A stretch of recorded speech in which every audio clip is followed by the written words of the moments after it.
Where do you draw the line between crazy and a sense of adventure? After reading Into the Wild by Jon Krakauer, I now see the line.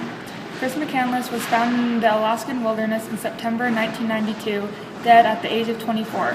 After finding out his father had a second family, McCandless went ballistic and took drastic measures and completely abandoned his sister and parents with no intent of looking back. While most would say McCandless was hurting by the situation and had the right to do what he did, I disagree.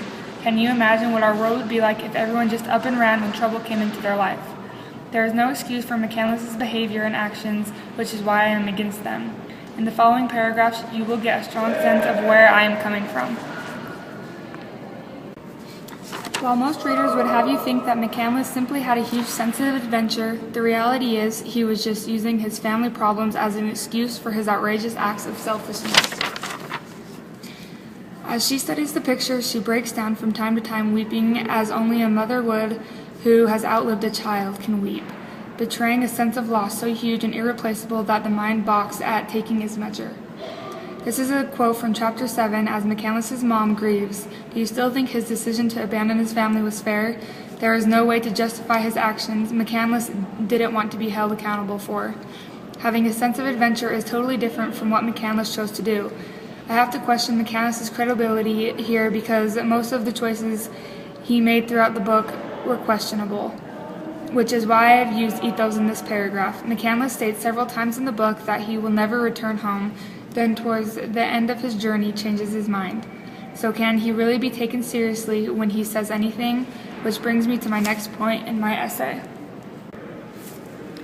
McCandless may have lasted a lot longer than most would think, however he was very ill-prepared. McCandless thought that if he had got himself somewhat started, he would be able to make something out of nothing. Krakauer states in Chapter 16 that Chris carried only 20 pounds of rice with him into the wild. That obviously isn't going to be enough to last him a long time. I will prove this by using ethos.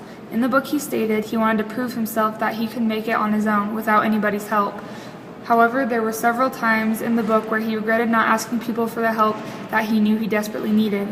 McCandless needed more than a lot of supplies that he didn't have.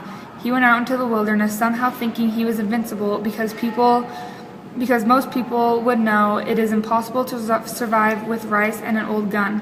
However, he still did it, which is, in my opinion, very selfish and brings me to my final reason in my essay. McCandless was being overly selfish by abandoning his family. In Chapter 3 it states, it was the last time anyone would ever hear from him. Chris's parents had sent letter after letter and heard nothing in response. It made us very worried, his parents stated. By using pathos, I will show you how horribly this affected Chris's family. Clearly his family cared about him because they drove from their home to Atlanta just to find that Chris was no longer there. His mother was devastated and his dad knew he was to blame. That doesn't make it any easier on his family. Chris was only thinking about himself. He gave them no goodbye and no hope that he was going to ever be returning. No problem in your life should ever be greater than your family, and Chris thought otherwise.